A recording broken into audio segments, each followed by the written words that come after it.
I remember the day Susie told me she was pregnant like it was yesterday. We were sitting at the kitchen table, a lazy Sunday morning, the kids still asleep. She looked at me with this soft smile, the kind she used to wear when she had something important to tell me. "I'm pregnant," she said, her voice trembling slightly, like she was waiting for me to say something, anything. At first, I couldn't process it. I just sat there, staring at her. She had to be kidding. We hadn't even been trying. In fact, we hadn't been too careful lately, but still, this was a huge shock. I guess I was supposed to be ecstatic, right? We had 2 boys already. But I figured, why not a third? A little more chaos, a little more love, more mess to clean up. That's what we always talked about, right? Growing our family, making memories. But something felt off. She didn't look excited. She looked scared. "I know we weren't planning on this, but I think it's good news." I hope it's good news," she said, nervously twisting her wedding ring. I was silent for a moment, still processing. Then I smiled. "I wanted this. Hell, I thought I wanted this.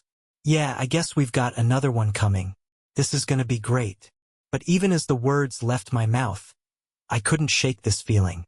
Something was off. Susie had always been the picture of excitement when it came to big news. But today, she wasn't that girl. She looked like she was waiting for something, holding back. A few days passed. I noticed little things. The way she would smile when she mentioned the pregnancy, but her eyes didn't match it. Or when she'd talk about what kind of future we'd have, the dream of raising 3 kids and retiring by the beach. But I couldn't stop thinking about the look on her face when she told me. That nervousness, that hesitation. I didn't want to jump to conclusions. I trusted her. But I couldn't help myself. I started watching her more closely. Her late nights. Her constant phone checking. The way she seemed distant, even when she was right in front of me. It was subtle, but it was there. And for the first time in years, I felt something I hadn't felt in a long time: doubt. It started with small things, insignificant details that seemed harmless at first.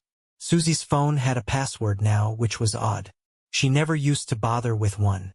When I asked her about it, she laughed it off, saying it was just to keep the kids from messing with it. But her laugh sounded a little forced. I pushed the thought away. Then there were the late nights. Not that I ever minded Susie going out with her friends, but she'd always come home early, no later than 10. Lately, though, she'd started staying out longer, 11, sometimes even midnight. She'd always have an excuse. Dinner ran late, they were talking about work or something else.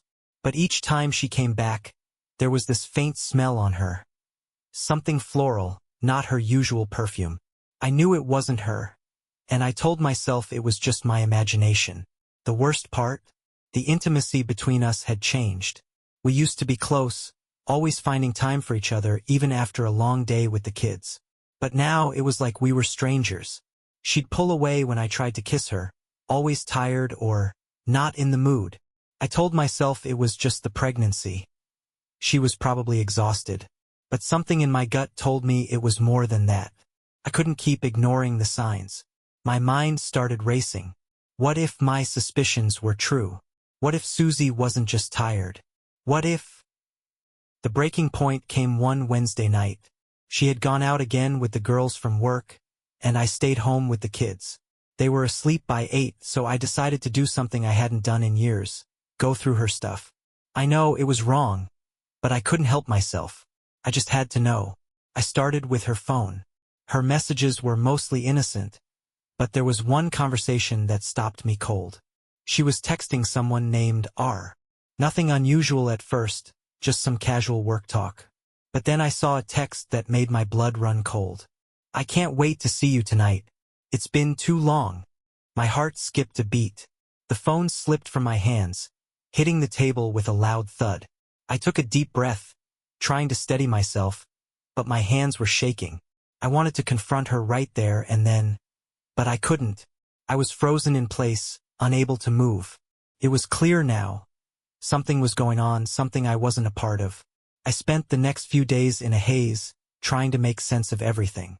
I didn't know how to approach Susie without sounding like a paranoid fool. But I couldn't keep pretending everything was fine when all the signs pointed to something much darker. The night of the confrontation came unexpectedly. Susie was supposed to be home by 11, but by 1 a.m., she still hadn't walked through the door.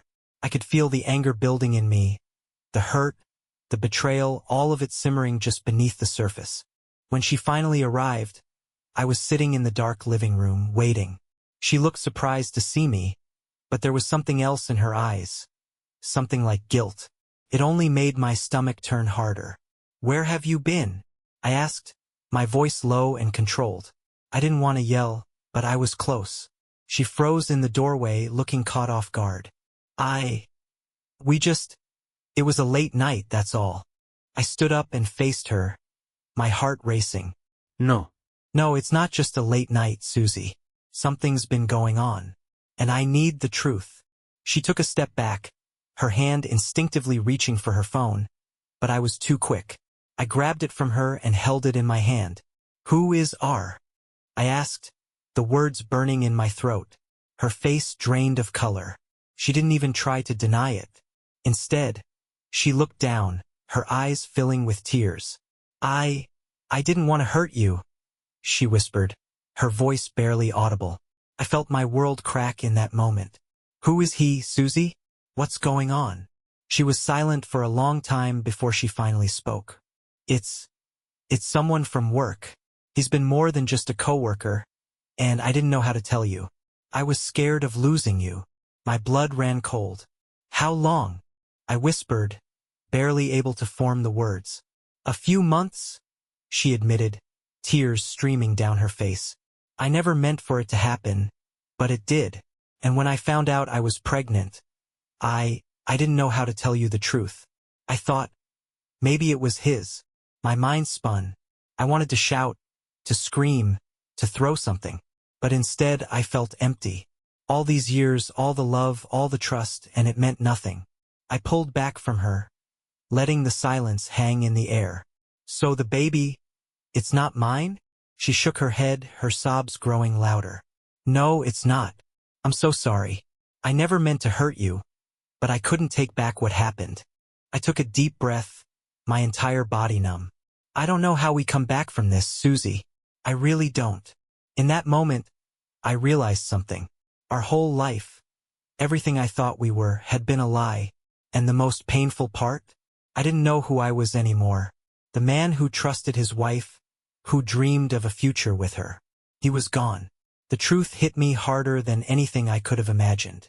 And now I had to figure out what came next. The life I thought I was living was gone, and I didn't know if I could ever get it back.